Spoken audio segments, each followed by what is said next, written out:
Everybody, I welcome you to this special Sunday service. My name is Apostle Lariago, the overseer of Nation for Christ International Church, number 10, Amalozo Close, of Badore. May God bless you all. Can we pray? Heavenly Father, we give you praise this morning. We give you all the glory, we give you all the honor. We bless you for your love upon us to be among the living this morning. We thank you for your protections and your guidance. Father, as your word is going to come forth this morning, let it bring joy to the heart of your children. Let it bring changes to their life. Let it bring blessing to their destiny. At the end of it all, your name alone will be exalted and your name alone will be glorified. In the name of Jesus. Amen. This morning, I want to teach briefly about heavenly wisdom. Heavenly wisdom. The wisdom from God above.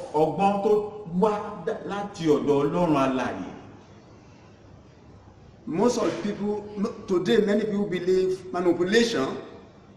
Ní òde òní ọ̀pọ̀lọpọ̀ ló gbàgbọ́ nínú kí wọ́n máa ṣe àyídàyídà. They believe it as wisdom. Wọ́n gbàgbọ́ pé òun gangan ni tí í ṣe ọgbọ́n.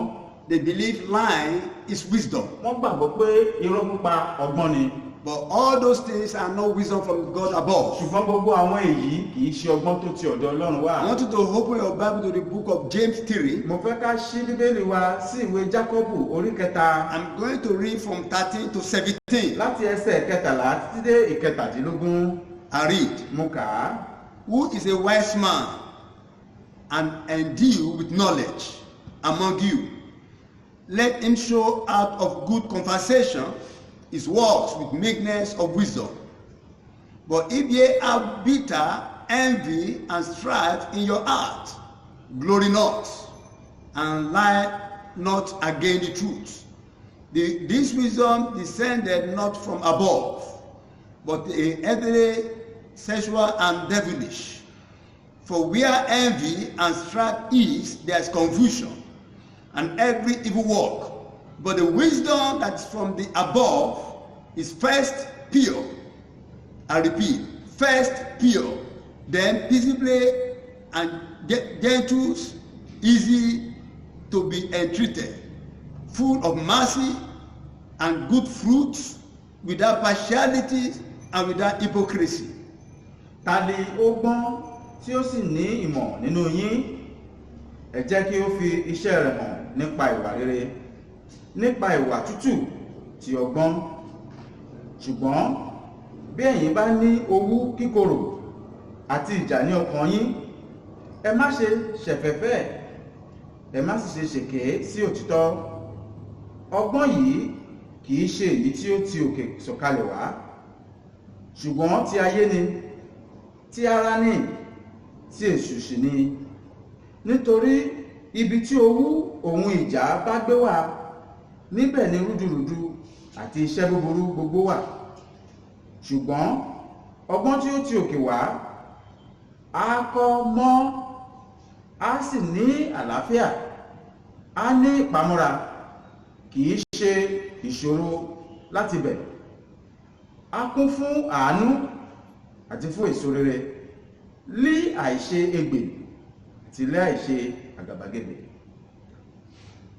What the Bible is telling us, ohun tí Bíbélì sọ fún wa, especially from that book of James 3:17. Pàápàá jùlọ nínú ìwé Jákọ́bù orí kẹta ẹsẹ̀ kẹtàdínlógún. Where I will speak to you this morning. Òun ni mo jẹ́ ti pàṣẹ rẹ̀ máa bá yín sọ̀rọ̀ According to the word lówùúrọ̀ of yìí. God. Except for the wisdom that is from the above, Ó ní ọgbọ́n tí ó ti òkè wá, is first á kọ́ pure. mọ́. What is pure? Kí ni mímọ́? Pure means something that is holy. Ó túmọ̀ sí ohun tó jẹ́ mímọ́, Purity. tó ní ìwà mímọ́. The wisdom from above Ọgbọ́n láti ọ̀dọ̀ Ọlọ́run is purity. kò ní àbàwọ́n, Is pure. ó jẹ́ mímọ́, Is holy. ó jẹ́ mímọ́. Because our God is holy. Nítorí Ọlọ́run wa Ọlọ́run mímọ́ ni. If you say we are serving God that is holy, Tàbá ní à ń sin Ọlọ́run tó mọ́, we have to live a life that is holy. àwa gan náà a gbọ́dọ̀ gbé ìwà mímọ́. That's why the Bible tells us òtòrí náà ni bíbélì ṣe sọ fún wa. in the book of 1 Peter ní ìwé pétérù kìíní. chapter 1 orí kìíní. verse 16. ẹsẹ̀ kẹrìndínlógún. He said, "Be holy, for I am holy." nítorí tí a ti kọ pé ẹ jẹ́ mímọ́ nítorí èmi jẹ́ mímọ́. Whatever you are doing ohunkóhun tí wọ́n bá yàn láàyò as a Christian gẹ́gẹ́ bí onígbàgbọ́ that is not holy, tí kò jẹ́ mímọ́, that is not speak of God, tí kò sọ rere nípa Ọlọ́run it is nípa not rẹ̀, a wisdom from kì í above. ṣe ọgbọ́n látọ̀dọ̀ Ọlọ́run The wá. Bible is telling us now Bíbélì sọ fún wa ní wákàtí yìí. that you must live a life that is pure and holy. a gbọ́dọ̀ gbé ìgbé ayé tó jẹ́ mímọ́. That is wisdom from above. èyí ni ó ti pàṣẹ ló túmọ̀ sí Anything that you ọgbọ́n are doing ohunkóhun tí ẹ bá yàn láàyò ní that ṣíṣe is not of God, tí kò tọ́ tí ò tó that is jẹ́ not Ọlọ́run holy, tí kò jẹ́ mímọ́ is not wisdom. kì í ṣe ọgbọ́n. It is devilish ó wisdom. jẹ́ ọgbọ́n àrékérekè It òṣì. is satanic ó wisdom. jẹ́ àrékérekè sàtánì. God wants us to live a pure life, Ọlọ́run fẹ́ ká gbé ìgbé ayé tó mọ́. a life that can see God in us, Ìgbé ayé tí wọ́n máa rí Ọlọ́run nípasẹ̀ ayé wa. a life that anybody can say this man or this man is pure, èyí tí àwọn ènìyàn wá jẹ́rìí pé ọmọ Ọlọ́run ìwọ ṣe. pure in heart, ní ọkàn mímọ́. holy in character. ìwà mímọ́ ní ìwà. Number 2, èkejì. say peaceably. ó ní gbígbí àlàáfíà As a child of God, gẹ́gẹ́ bí ọmọ Ọlọ́run to walk in every wisdom, láti lè rìn nínú ìwà mímọ́ ọmọ Ọlọ́run. must be a o peacemaker, gbọ́dọ̀ jẹ́ olùlàjà. a peace lover, ẹni tó fẹ́ràn àlàáfíà. because our God is peace. torí Ọlọ́run wa Ọlọ́run àlàáfíà ni. The Bible tells us Bíbélì sọ fún wa in the book of John nínú ìwé Jòhánù 14:27, kẹrìnlá. he said, "Our Lord is peace. ó ní Ọlọ́run wa Ọlọ́run He àlàáfíà said, my ni. peace I leave with you. àlàáfíà ni mo fi fún yín. My peace I give to you, àlàáfíà ni mo fi fún yín. not as the world kì í giveth." ṣe bí ayé ti ń fún ni. And the Bible tells us in the book of Isaiah, Bíbélì ti sọ fún wa ní ìwé Àìsáyà. our Lord Jesus Christ Ọlọ́run wa Jésù Kristi is a prince of peace. aládé àlàáfíà So ni. if you say you are a child of tó o God bá ní ọmọ Ọlọ́run nìwọ and you want ṣe. to operate o sì fẹ́ máa gbé. in the godly o wisdom, fẹ́ máa gbé ìgbé ayé ọgbọ́n you must Ọlọ́run. live a life of peace. o gbọ́dọ̀ gbé ìgbé ayé tó The ní àlàáfíà. Bible tells us Bíbélì sọ fún wa in the book of Matthew ní 5:7, ìwé Mátì orí karùn-ún "Say, ẹsẹ̀ blessed are the keje. merciful, for they shall obtain mercy." alábùkún lè fún àwọn aláàánú nítorí wọn ó sì rí àánú gbà. Blessed are the peacemakers, alábùkún fún ni àwọn onínú for they funfun. shall be called children of God. alábùkún fún ni àwọn onílàjà nítorí ọmọ Ọlọ́run ni a ó máa pè wọ́n. Listen, gbọ́miyé. whatever you are doing ohunkóhun tó yàn láàyò That is ní not ṣíṣe peaceful. tí kò ní àlàáfíà is nínú not of kì í God. ṣe tọlọ́run. You must be a o peacemaker. gbọ́dọ̀ jẹ́ ẹni tó jẹ́ olùlàjà. Show that you are a child of láti God. jẹ́wọ́ láti fún wa ní ìmọ̀ pé Christianity ọmọ Ọlọ́run ni is wọ́n. not by mouth. ìgbé ayé kìrìsìtẹ́nì kì í ṣe nípa àtẹnusọ. Christianity is by action. ìgbé ayé rẹ ni ó túmọ̀ pé ọmọ Ọlọ́run ni wọ́n ṣe. It is the way you behave bí o ṣe ń gbé ìgbé ayé rẹ that will show that you are Christian. ni ó jẹ́rìí sí bóyá kìrìsìtẹ́nì ti Number ti yan. three. ìkẹta Say gentle, onírẹ̀lẹ̀ Gentle. oníwà rẹ̀lẹ̀ gentle. oníwà rẹ̀lẹ̀. How do you live your life? báwo ló ṣe ń gbé ìgbé ayé rẹ. How do you live your life báwo in ló your ṣe ń area? gbé ayé rẹ ní àdúgbò rẹ. Are you living a strife life? ṣé ò ń gbé ìgbé ayé ká máa jà jàgàdíjìgà kan ni. Are you violent? ṣé ẹ jẹ́ alágídí ènìyàn. That is not from kì God. í ṣe tọlọ́run lèyí. If you want to operate in wisdom from tó above, fẹ́ ká máa gbé ìgbé ayé tó ń lo ọgbọ́n náà tó wọ́n lọ́gbọ́n lọ́run sí Again to ìmúṣe. life. o gbọ́dọ̀ gbé ìgbé ayé tó ní ìwà rẹ̀. Everybody. ìwà tútù pẹ̀lú gbogbo In your ènìyàn. area. ní àdúgbò rẹ. in your household, ní ìdílé rẹ. that is wisdom from above. èyí ni ti ọgbọ́n But when Ọlọ́run. you are fighting others, ṣùgbọ́n tó bá ń bá gbogbo ènìyàn jà. when you are working against the will of tó others, bá ń tako ètò ìgbé ayé àwọn ẹlòmíràn. when your wife cannot stay at home with you, tí aya rẹ ò lè bá ọ gbé inú ilé kan náà your pọ̀. husband cannot stay at home with you tí ọkọ rẹ ò lè bá ọ gbé ìgbé ayé ìdílé kan pọ̀. because of violence, nítorí ìwà àgídíjà you are gan. not operating in godly wisdom. òfin ọgbọ́n Ọlọ́run ṣe ìwà wò. Number 4, ìkẹrin. he said easily to be entreated. ó ní ìpamọ́ra. What does he mean by that? kí ló túmọ̀ sí kéèyàn ní People ìpamọ́ra. that are easy to bear to correction. ó túmọ̀ sí pé ó rọrùn fún ọ láti gbọ́ àtúnṣe. People that are ready to listen to other people's advice. Ẹnikẹ́ni tó rọrùn fún láti kó gbọ́ ìtọ́ni àwọn ẹlòmíràn. Stubbornness is not of God. Alágídí ènìyàn kò ṣe àtọ̀dọ̀ Ọlọ́run. Nobody is small thing. Kò sẹ́ni tó jẹ́ òkè. You need to listen to people's advice. O gbọ́dọ̀ máa fetí sílẹ̀ fún ìmọ̀ràn àwọn ẹlòmíràn. People that always believe they know all. Ẹnikẹ́ni tó bá gbàgbọ́ pé òun mọ ohun gbogbo tán. They always end up their life in calamities. Wọ́n máa ń parí ayé wọn sí ìparun ni.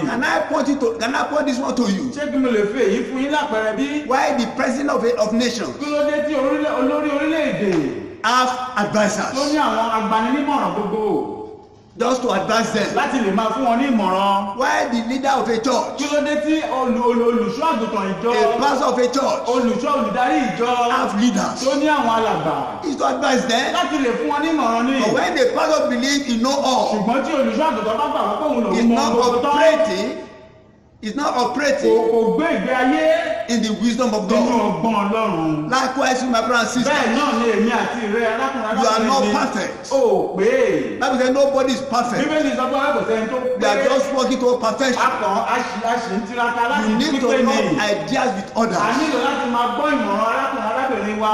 Need to listen to people's A advice. gbọ́dọ̀ máa gbọ́ ìmọ̀ràn You arábìnrin need wa. to listen to God's A advice gbọ́dọ̀ máa gbọ́ ìmọ̀ràn Ọlọ́run to live your life rightly. láti lè gbé ìgbé ayé tó tọ́. That is godly wisdom. Ìyẹn ni ọgbọ́n Ọlọ́run. Number 5, Ìkarùn-ún, he said, full of mercy. ó ní ó kún fún àánú. Godly wisdom Ọgbọ́n Ọlọ́run. are the people that practice godly wisdom Àwọn tó ń gbé ìgbé ayé tó ń fi ọgbọ́n Ọlọ́run ṣe àwòkọ́ṣe. are the people that practice kindness. Àwọn tó ń ṣe àánú ni. They have compassion. Wọ́n máa ń ṣe àánú. They love others. Wọ́n fẹ́ràn ẹlòmíràn. They share with others. Wọ́n máa ń ohun tó bá ní wọ́n máa ń pè pẹ̀lú arákùnrin Problem arábìnrin of wọn. others is their own problem. Wàhálà ẹlòkó ẹnìkejì tí wọn náà ní. Especially in this time of epidemic. Pàápàá jùlọ ní àkókò yìí tí wàhálà àti ìdààmú wà káàkiri nípa àìsàn This is kòkòrò the ní. time to show mercy Àsìkò rèé tá lè fi àánú arákùnrin arábìnrin wa to others. láti lè fi àánú ẹlòmíràn If you have, tí o bá ní the other one does not have, arákùnrin rẹ ò ní. it's time to share with Àsìkò rèé others. láti pín ohun tó Have ní mercy pẹ̀lú upon wọn. others. Fi àánú wò wọ́n. That is godly wisdom. Ìyẹn ni ọgbọ́n Ọlọ́run. That is the wisdom from above. Ọgbọ́n tó wá látọ̀dọ̀ Ọlọ́run. The Bible tell us. Bíbélì sọ fún wa. In the book of Matthew 5:7. Ìwé Mátí orí karùn-ún Blessed are the merciful, ó ní alábùkún fún ni for they shall obtain mercy. àwọn aláàánú If you torí wọn ò rí àánú gbà. cannot show mercy to others, Tí o bá fi àánú hàn sí arákùnrin it's not possible for you to receive mercy from kò God. tọ́ fún ọ láti lè gba àánú lọ́dọ̀ You Ọlọ́run. must show mercy to others. Ìgbà tó bá fi àánú hàn ẹlòmíràn But that is the nature of God. torí ìwà Ọlọ́run rèé. For our God is merciful. Ọlọ́run wa Ọlọ́run àánú ni. Number 5, Ìkarùn-ún, good fruit. èso rere. What does it mean by this? Kí ló túmọ̀ It sí? means good reputation.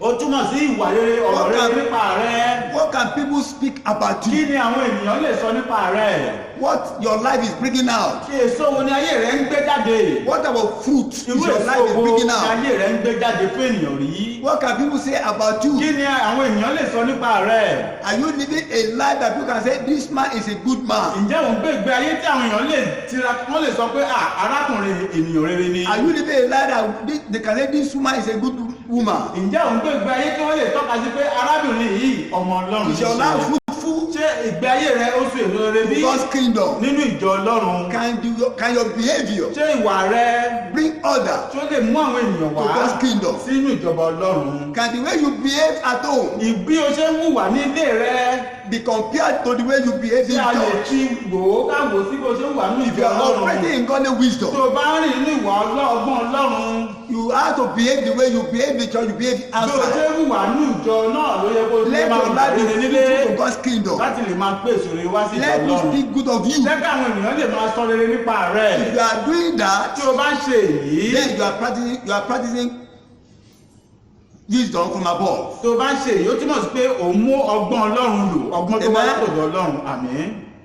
Number 6, Ìkẹfà, without partiality, láì ṣe ègbè, wisdom from above. ọgbọ́n látọ̀dọ̀ Ọlọ́run. It does not practice partiality. Kì í ṣe ègbè, kì í ṣojú ṣáájú. You don't put A on B. Má mú ètò tán sí tàmẹ̀dù ká fi sí ẹlòmíràn. You don't treat somebody that is rich má ṣe sọ pé o fi ìfẹ́ hàn sí ọlọ́rọ̀. Different from the one that is not rich. Kò wá ṣe aláìnífẹ̀ẹ́ sí tábìlì. You have to live a life of justice. O gbọ́dọ̀ gbé ìgbé ayé tí kì í ṣe ègbè. Injustice àìṣòdodo is not from God. kì í ṣe látọ̀dọ̀ Ọlọ́run. It's not from God. kì í ṣe látọ̀dọ̀ Ọlọ́run. It's satanic character. Èṣù ni. If you say you are a child of God, tó bá lọ́mọ Ọlọ́run nìwọ ṣe. and you believe you are operating in the wisdom of o God, sì gbàgbọ́ pé òun gbé ìgbé ayé ọgbọ́n in the Ọlọ́run. heavenly wisdom, ní ọgbọ́n látòkè wá. you must not practice partiality. o gbọ́dọ̀ ṣe ègbè tàbí Even in ojúṣàájú. your household, nínú ilé rẹ gangan. don't love one boy, don't love one child than má another. ṣe fẹ́ràn ọmọ rẹ kan ju ọmọ mìíràn lọ. You must love your children equally. gbogbo àwọn ọmọ tó ti ara rẹ jáde fẹ́ràn wọn bákan náà. You must love elder people around you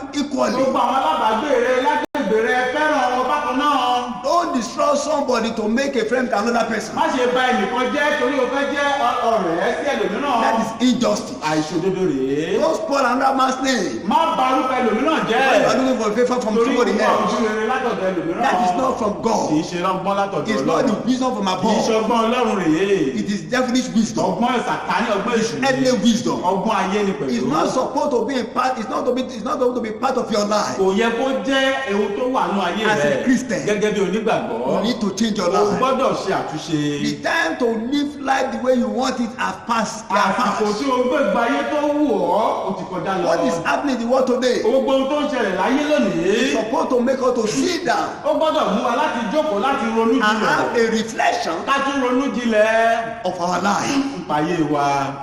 Number 7. ìkeje. He said, without hypocrisy. ó ní láìsí àgàbàgebè. What does it mean by kí that? lèyí túmọ̀ sí? Hypocrisy means àgàbàgebè túmọ̀ sí pé you are living double life, òun gbègbè ayé méjì. double standard life. òun gbègbè ayé òṣùwọ̀n méjì.